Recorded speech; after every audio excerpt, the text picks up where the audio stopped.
ನಮ್ಮ ಸುತ್ತಮುತ್ತ ನೋಡಿದ್ರೆ ಎಷ್ಟೊಂದು ವಸ್ತುಗಳು ಕಾಣಿಸುತ್ತವೆ ಅಲ್ವಾ? ಆದರೆ ಅವುಗಳಲ್ಲಿ ಹೆಚ್ಚಿನವು ಗೋಳ, ಘನ ಅಥವಾ ಸಿಲಿಂಡರ್ನಂತಹ ಸರಳ ಆಕಾರದಲ್ಲಿ ಇರೋದಿಲ್ಲ. ಅವು ಇದಕ್ಕಿಂತ ಹೆಚ್ಚು ಸಂಕೀರ್ಣವಾಗಿ ಇರುತ್ತವೆ. ಹಾಗಿದ್ರೆ ಬನ್ನಿ, ಈ ಒಂದು ವಿಶ್ಲೇಷಣೆಯಲ್ಲಿ ಅಂತಹ ವಸ್ತುಗಳಿಂದ ಅವುಗಳ ಮೂಲ ಜ್ಯಾಮಿತೀಯ ಭಾಗಗಳಾಗಿ ಹೇಗೆ ವಿಂಗಡಿಸಿ ಅರ್ಥ ಮಾಡ್ಕೊಳ್ಬೋದು ಅಂತ ನೋಡೋಣ. ಓಕೆ, ಈ ಕಾನ್ಸೆಪ್ಟ್ ಅನ್ನು ಅರ್ಥ ಮಾಡೋಕೆ ಎಲ್ಲರಿಗೂ ಗೊತ್ತಿರೋ ಈ ಕ್ಯಾಪ್ಸುಲಿನ ಉದಾಹರಣೆಯನ್ನೇ ತಗೊಳ್ಳೋಣ. ಇದನ್ನ ನೋಡಿದ ತಕ್ಷಣ ಗೊತ್ತಾಗುತ್ತೆ, ಇದು ಒಂದೇ ಆಕಾರ ಅಲ್ಲ, ಬದಲಿಗೆ ಮಧ್ಯದಲ್ಲಿ ಒಂದು ಸಿಲಿಂಡರ್ ಇದೆ ಮತ್ತೆ ಅದರ ಎರಡೂ ತುದಿಗಳಲ್ಲಿ 2 ಅರ್ಧಗೋಳಗಳಿವೆ. ಇವು ಮೂರೂ ಸೇರಿ ಈ ಕ್ಯಾಪ್ಸೂಲ್ ಆಗಿದೆ.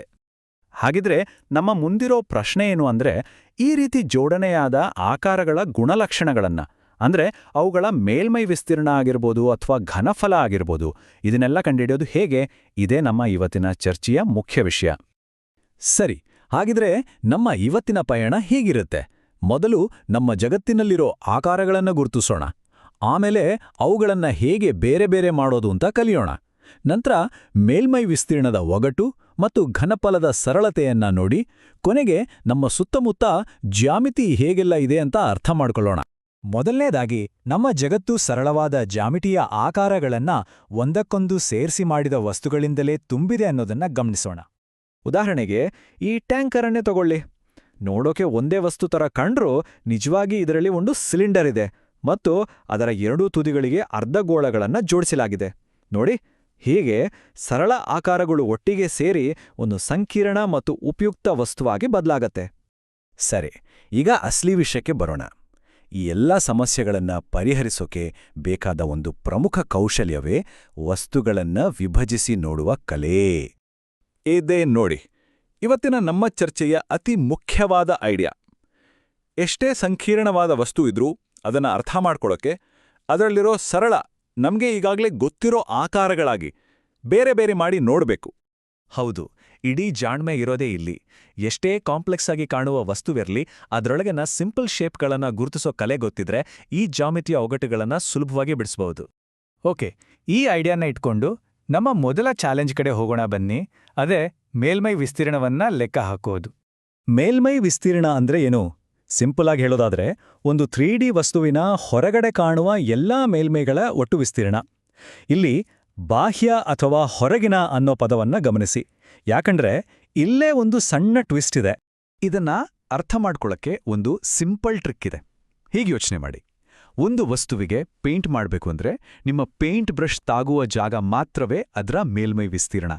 2 ಆಕಾರಗಳು ಸೇರ್ಕೊಂಡಿರೋ ಜಾಗಕ್ಕೆ ಬ್ರಷ್ ಹೋಗಲ್ವಲ್ಲ? ಹಾಗಾಗಿ ಆ ಭಾಗ ಲೆಕ್ಕಕ್ಕೆ ಬರೋದಿಲ್ಲ. ಸರಿ, ಇದನ್ನು ಒಂದು ಉದಾಹರಣೆ ಜೊತೆ ನೋಡೋಣ.